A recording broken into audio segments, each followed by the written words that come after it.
Hi, everybody. Good morning. I'm John Self, and welcome to Career Live Coffee. We're live today on LinkedIn and YouTube. It's 7:30 a.m. in Tyler, Texas. We're in Central Time. We're the home of the University of Texas' newest and perhaps the last of their medical schools. So, this is a great place to be right now in healthcare. The new school is going to focus on rural healthcare, developing clinicians to serve rural healthcare. And their partners here in East Texas are Arden Healthcare, which owns the big, huge Loveless physician integrated system in Albuquerque. So they are partnering with UT to run the facility. So sorry about that. I'm John Self, and this has been an eventful week. Goldman Sachs just unleashed a game-changing networking tool that hopefully will shake up LinkedIn from its doldrums. It is their biggest existential threat, I think, in a long time. And it's a game changer when it comes to how AI will impact career networking in the future. Now, a seriously big game changer, that's a seriously big game changer. So let's break that down in a nutshell. And here's what it's capable of doing. It can, in a matter of minutes, read millions of articles from select sources. So it's collecting data. Goldman Sachs is putting in a lot of public corporate data. They are only making this available now to corporations and large organizations who have that sort of need. Whether it will ever be offered to individuals is a good question. The technology will be adapted. If they don't do it, somebody else will. But it's very much AI driven. And so once they sign a deal with a corporation, the corporation inputs their data points. Individuals that will be using the system for networking will input their data points. And what this does, it's very comprehensive. What this system does, it scans all the data. It starts scanning targets. It starts scanning the various databases, looking for people based on their school, their alumni participation, their fraternities, sororities, community associations, professional associations, everything that might help a marketing person understand a good target within a company. Now, there is no human being alive that can possibly put together the capability to remember 5,000, 10,000 names. I have 16,000 connections and followers. I can't remember all those. About 200 people are in 150, 200 people are in my close group. Robin Dunbar says that the British anthropologist said that you can only probably build relationships with about 148 people. So this new program called Louisa is able to do all of that for you and gives the people with that system extraordinary networking power to build deeper relationships within companies. Roughly translated into common talk, that means they hope to make a hell of a lot of money on those connections. So that's something that's happened this week. It's a fairly significant development. It's not available to individuals, as I said, and I'm not sure it ever will be. And this concept in technology is an existential threat to LinkedIn's dominance. So let's talk about that. LinkedIn is becoming a hot mess. They are being inundated with BS sales pitches and supposed Asian women who want to connect using second-rate AI automation, to be perfectly honest. In the interest of full disclosure, I am a LinkedIn member. I have been for 19 years, but I am concerned that LinkedIn is not hearing, they're missing a huge point here. They must do something to get this platform under control and to begin instituting discipline that will add value to millions of members. What has happened? The loss of discipline and rigor to promote legitimate networking. It's not surprising given that they are owned by Microsoft, a company that has squandered more innovation than any other technology company I can think of. So one of my many clients said, the only people to ghost you more than recruiters who have decided you're no longer useful to them is a LinkedIn contact who does not respond. Now I hear this complaint not just from that one person, I hear it all the time. Just like Microsoft screwed up Outlook as an incredibly valuable tool for small business owners, they appear to be working overtime to kill LinkedIn as a networking platform. Now, selling recruiting services is more profitable, and so they're focusing on that, neglecting to take care of their most valuable asset, the 740 million members. So let them know how you feel. If you want to talk to LinkedIn, good luck. You have to go online. They don't want to talk to you directly. You're just a human being and a customer, your potential customer. So you have to fill out this form and you get a link and blah blah blah, and then that's saying you got to do this and that. Let me tell you something. Here is a telephone number that supposedly is Microsoft customer service, 877-642-0419. 877-642-0419. Do not be shy. If you must, tell them I sent you. But I think it's really important that you tell Microsoft, which invested a boatload of money in this platform years ago, that they need to focus on the networking piece. Why are there people there? People who join that because to build relationships, because it was an incredibly powerful tool. And now they are more interested in selling me recruiting services, and I haven't recruited in 5 or 6 years. So, I mean, their products are pretty expensive. They go through salespeople like there's no tomorrow at LinkedIn. I mean, I've probably had, in the last 2 or 3 years, I've probably had 20 accounts representatives. If you're looking for a short-term gig, I think you could work in accounts, inside sales and telemarketing for LinkedIn. That would be probably a sure bet. But what's happening is that there's so many people just contacting you. They want to contact you and they want to make a link. They want to make a connection. And what they really want to do is sell you something. And if you're not interested, then they go away. See ya. We're not in. If you're not interested in buying, we're not interested in talking to you. It's too much trouble. So don't accept connections from people that you don't know. Now, we've all done it. Hell, when I got started, I didn't understand what the platform was about or how I could use it effectively. Matter of fact, when I first saw it, the marketing I thought it was being sponsored by American Express.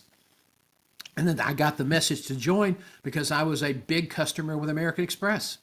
Well, it's not, obviously. I was pretty busy and on the fly and didn't take the time to read it completely. But when I did join in early 2004, it's like, oh gosh, I want to connect. And so I started accepting connections, anybody who reached out to me. The problem with that is I got a lot of connections that had no value to me for executive search, for career development, for my area of expertise and knowledge. There were people who wanted to sell me life insurance. There were people who thought I might be somebody good to know. And everybody, let me tell you, when you're in executive search, everybody wants to be your friend. People were connecting with me because of that more than my brilliance and thought leadership. So it's a problem. And once you get all those unhelpful, unuseful connections, at some point you really need to clean out the garden, and that is a time-consuming process. So be more strategic in your networking. Don't accept networking connections from people you don't know. If you're not sure who they are, go check their profile. And if they don't have a profile, that's not a yellow flag. That's a bloody red flashing, strobe light. That's a danger signal, and that's happening a lot. Let me tell you about that. There are tons of people sending in letters, and they I'm going to read one for you here.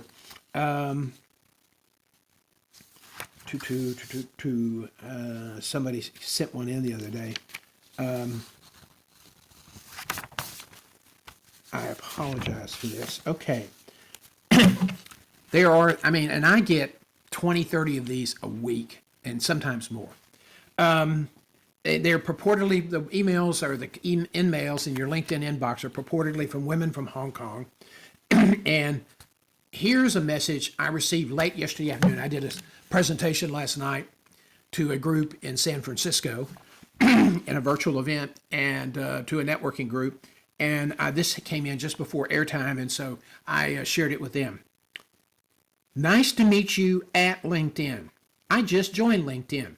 No, she hadn't. She didn't have a profile anywhere on that page, anywhere in that platform. And again, as I said, these messages all start running together. They sound familiar. I just joined LinkedIn. I am an ambitious person. I appreciate your professional background and the way you express yourself and the values you convey, I am now a commercial director at Estee Lauder, comma. I greet you with a communicative mindset, comma. I hope you can spare 10 minutes for us to have better communications, period. Finally used a period. Have a great day. Have a great day. This is my picture, and I hope we can become friends. Well, this one actually had a picture. Most do not. Most want to follow you. Now, I have a creator mode on, so, people can't connect with me directly. And so that makes me have to go look up their profile.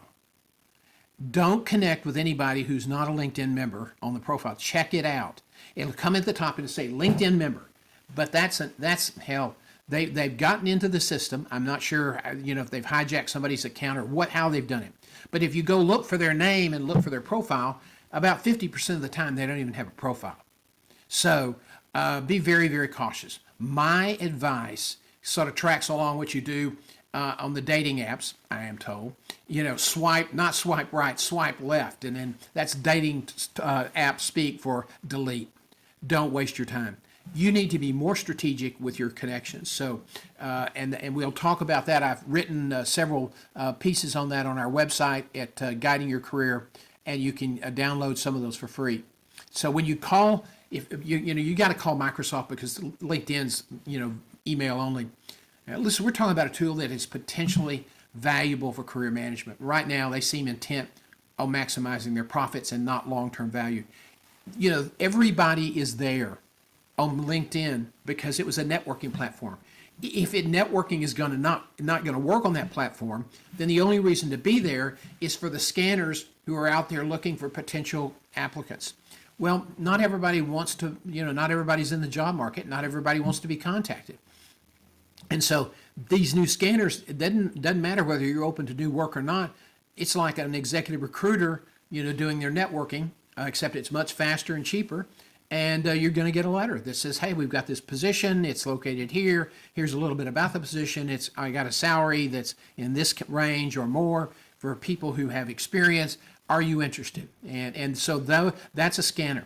If you're not going to have networking for passive candidates, then the only reason you would be on LinkedIn is to be visible to the scanners. And the truth is, if you're not visible to those scanners that are now going to take over most of the sourcing for large companies and search firms, I guarantee you will not be visible. You will not be visible. And a lot of people now who are not very active on social media complain that they never get called. Well, this is not a passive game anymore. Technology is making you become very engaged. So you don't have to be looking for a job, but if you want to be out there and be visible and have credibility and build up standing, then you've got to have a profile and you've got to be active poster. And people say, but I'm not looking and I don't want to look. Everybody says that until they get the tap on the shoulder from HR on a Friday afternoon that says your position's been eliminated and you're going to have to find a job someplace else. And they give you your boxes, you pack up your boxes, and somebody escorts you to the front door. They take your name badge and all of your access, and you're locked out and you're done. Okay, so if you've not been active, if you haven't done a lot with your profile, you're starting from not zero, you're starting from less than zero. And trust me, there are a lot more people looking for jobs this week than there have been in the last year and a half. So you need to be job search ready. And part of that job search ready is to have a really good LinkedIn profile.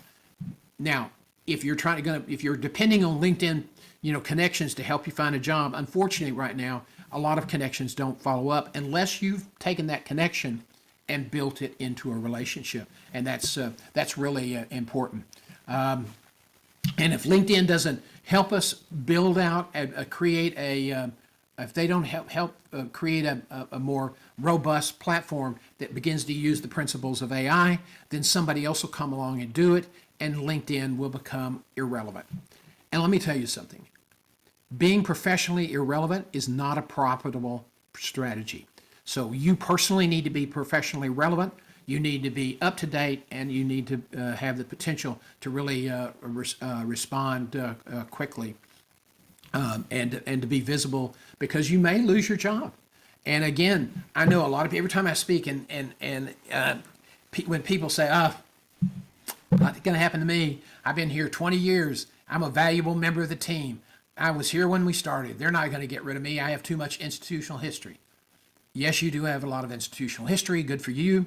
But there were a lot of people at Microsoft, at Amazon, at Google, 18, 15, 18, 20-year employees that got that tap on the shoulder. They didn't think that they would ever be laid off, that they would be at Google for the rest of their life, Google, for example, for the rest of their life.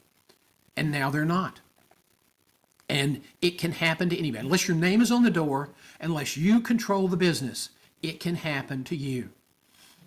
In 2010, because of the downturn economically, I ended up getting pushed out of a business I had started 16 years prior. I just had to walk away from it to avoid personal financial catastrophe. 2009 was probably the worst year in the history, modern day history of executive search.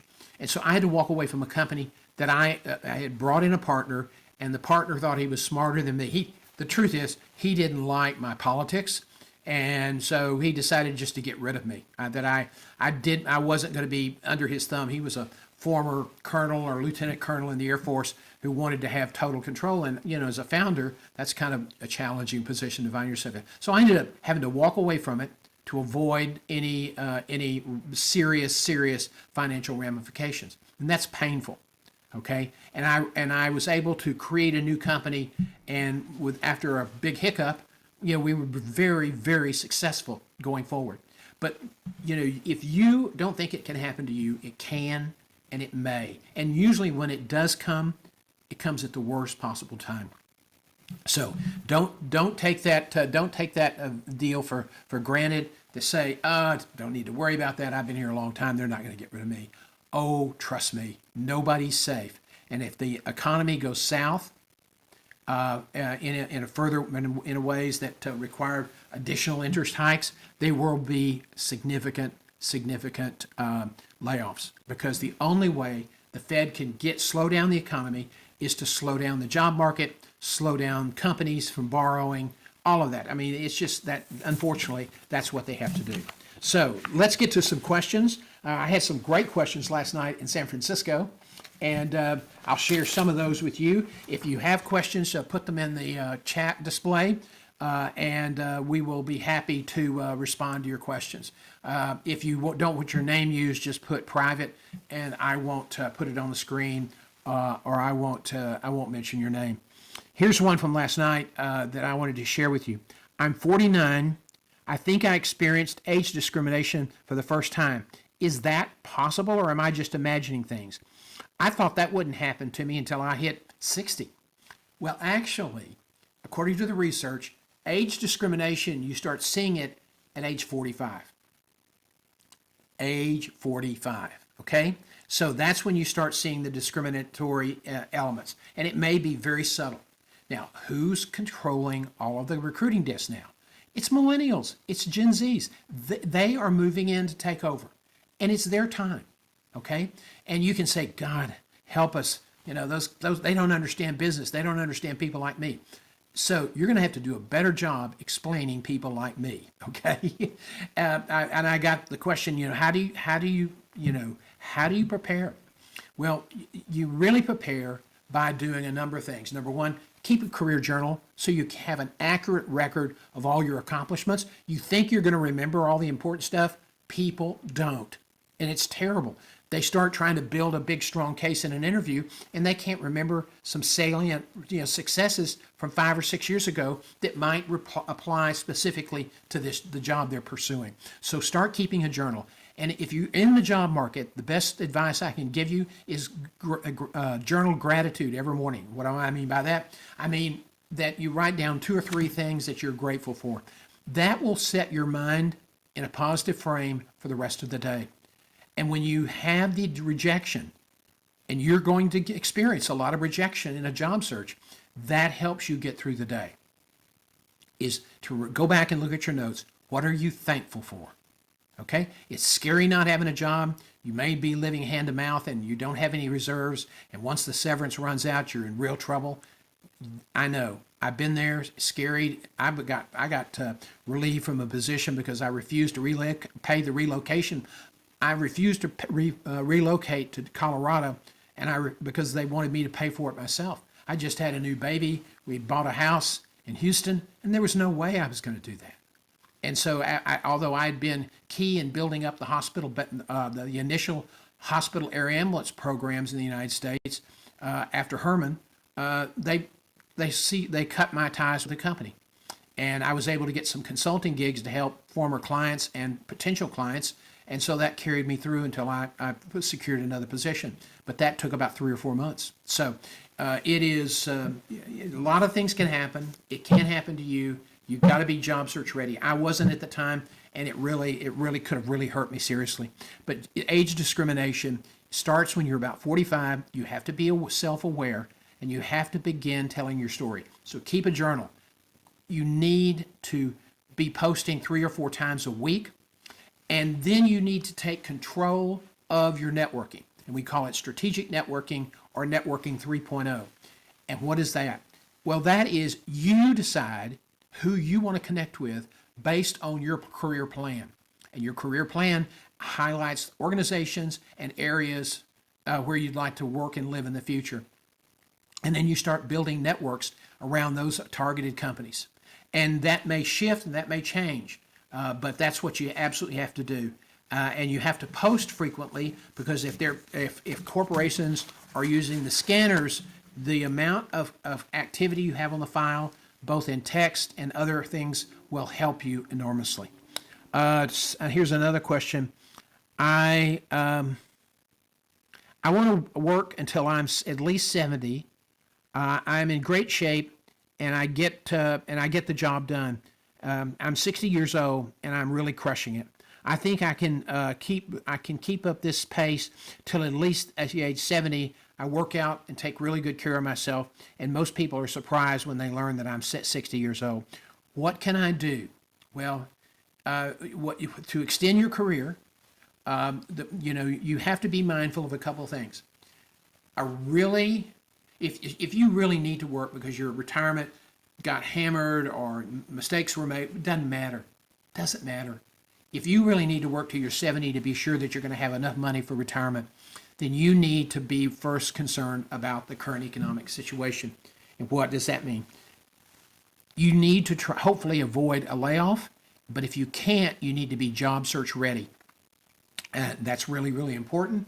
And I think that if you're not job search ready, it's going to take you months and months longer to find your next better job.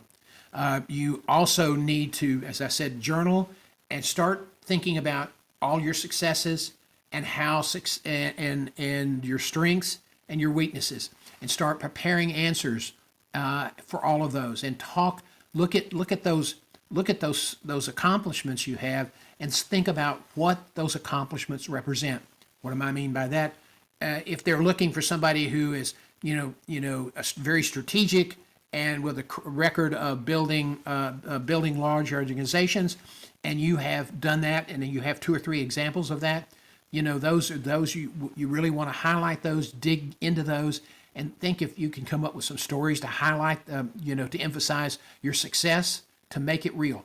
Interviewers remember stories, okay? You can't tell rambling stories, so you can't start making this up, or you can't start composing while you're sitting in front of the interviewer. So you have to be, when you do your if you want to extend your career, you have to do your homework, and you absolutely need to move forward and be very aggressive, connecting your successes with their needs. And you really have to be job search ready at all times, and you really have to be prepared to move forward. Okay, 242,000 people. The report just came out. 242,000 people filed jobless claims last week. That's an increase. More details later today, but that's an increase. And so the trend is more people are getting laid off. More people are starting to look for a job. If you have a job, take good care of it. Be self-aware. Somebody the other day told me they got laid off, but they needed to get a job, so they were getting ready to start sending out resumes immediately. And I said, stop. You need to ask yourself this question: why did they pick you? There were, 20 people on your team and 2 or 3 other teams. Why did they pick you to lay off? More than likely, this person was, his answer was, well, you know, I was really focused on getting the job done and taking care of the customers, and I didn't pay attention to the office politics. I just think that's ridiculous. I shouldn't have to do that. I should only be rewarded for my performance. Well, you know, that's a dream world kind of perspective. You do have to pay attention to office politics. You do have to protect. You do have to, take care of your relationships within the organization, and you have to not only perform well, but you have to make yourself indispensable. Okay, and that's not just its performance is a big part of it, but you need to build strong relationships with clients. You can't take anything for granted, and this person apparently did. So that's kind of a sad deal. Let's see. I paid a resume writer $750, that's about right, to do my resume. I work in retail. When she gave me the resume back for final review, she told me that she had she had optimized my resume for the industry and my job. What does that mean? Not a whole lot. Let me explain. Resume writers used to make their money because they knew how to put together a resume that would be eye-catching, easy to read, and highlight your accomplishments. Okay? Now that applicant tracking systems are scanning resumes, formatting, color, all those things that they did such a great job with in the 60s, 70s, 80s, 90s, and the early 2000s, those things don't matter anymore. You don't pay for that. You're paying your value from a resume writer is someone who will take the time with you to understand what you've accomplished, what you are about. And they're the tangibles and the intangibles. And the intangibles are things like your attitude and your commitment and your enthusiasm and all those things. And those are important. And they're really fundamental building blocks to who you are. And, somebody once said, you were a great salesman. I said, I really wasn't. I wasn't trying. I sold a lot of deals. I set up 13 hospital-based helicopter ambulance programs in the 70s. But I wasn't necessarily a great salesman. I was never trained to be a salesman. I succeeded because I was enthusiastic. I loved what I was doing. I was passionate about it. I believed that those aircraft, properly implemented and properly operated, would make a meaningful difference to a hospital and a community and the people they served. And I was on fire with that. And there's an old saying attributed to the Anglican cleric and theologian Charles Wesley. There's actually no evidence he said this, but it's been attributed to him, so I will continue in that tradition. If a man catches fire with enthusiasm, people will come from all over to watch him burn. So, if you're enthusiastic, that's really, really important. And so a resume writer can really do the best job understanding what really important accomplishments you made. They can help you highlight your value, put your value into a narrative that will resonate with the client. Now, optimization for the industry, that's great. You use some retail words. But you have to customize your resume for every job, every time you submit. Even if you get one of those letters from a recruiter via LinkedIn that says you've been identified as a potential candidate for this, if you are interested, here's a little bit about it, send us your resume. You have to customize for that because it's still going to go through the applicant tracking system computer. If you are not customized using keywords, key phrases, and you touch on all of the credentials they're looking for, okay, that you stress those things, not just in the professional summary, but all through the resume. Every time you had a job that speaks to what they're looking for, you need to highlight that in the keywords and the phrases you use. We have a free worksheet. We're happy to share it with you that helps you when you're customizing your resume. You say, oh, this is a job in, let's just pick one, healthcare. And so I got another job in healthcare that has similar deal. I can just use that resume. Well, then I said, how'd that work? Well, I never heard from them. You're right. No kidding. You have to customize. Just make this a rule. Customize every time you submit for a job, okay? Use their words, use their phrases, and all through the resume. Anytime you can use one of their words and phrases, drop it in. The value for resume writers today is not in design, because if it's too fancy, the scanner will throw it out. By the way, there's been an update. I talked to a friend the other day who does a lot of work with ATS, And they said, we started getting some complaints that things were not falling through, and resumes we were expecting we never received. And it turned out that the ATS system they had, there was a glitch, and it was getting tripped up because people put information in their footers and headers. So the advice for that talent acquisition person who had talked to others who had a similar problem is don't use headers and footers on your resume. Just be safe. Never ever put your contact information in a header. It won't be read because the scanner can't get in there. It reads what's active on the page. So headers and footers were your chance for automation in a resume, and now that's probably off the table as well. So don't use headers and footers. And that's something I did not know. We'd always used it in the past, and so that's good to know. And that's the thing about career management. The knowledge is expanding so fast, so quickly that you have to really go crazy to catch it, stay updated. I started my career 5 years ago. Why do I need a career plan? Won't that narrow my vision and keep me from achieving my full potential? Excuse me. If you were a CEO of a company and you told your board, hey, I don't want to have a plan, that'll kind of narrow us, and I want the freedom to just kind of go with the flow. What do you think your board's response would be? Not good. Not good. So let me tell you something. When you run a career, you're running a business. Okay, it's a family business, but you're the CEO, and and the brand is you, and you have to take good care of that brand. And if you were a CEO, you would never want to run a company without a plan, without targets, and without contingency options. And that's what a career plan does for you. Will you change as you progress in your career? Absolutely. Every company I know that ever did a strategic plan is constantly updating it, constantly revising it. Market conditions change. AI may wipe out a big portion of what your job today is all about. And so you have to reimagine yourself. So, you need to stay current. You need to continue with career development. So you need to have a plan so you'll know where you're going. If you don't know where you're going, you're going to end up someplace else, and it may not be as good. That's like saying, I don't really want to tell my story. I'm going to trust everybody else to tell my story for me. Well, when you do that, you're usually not happy with the results. So if you want to know if you want to have a goal, whether it's to run a big retail manufacturing company or a healthcare system or a technology company, you got to start with where you want to end up and then reverse engineer. And that's why you have a plan. And yes, you will change it. Okay?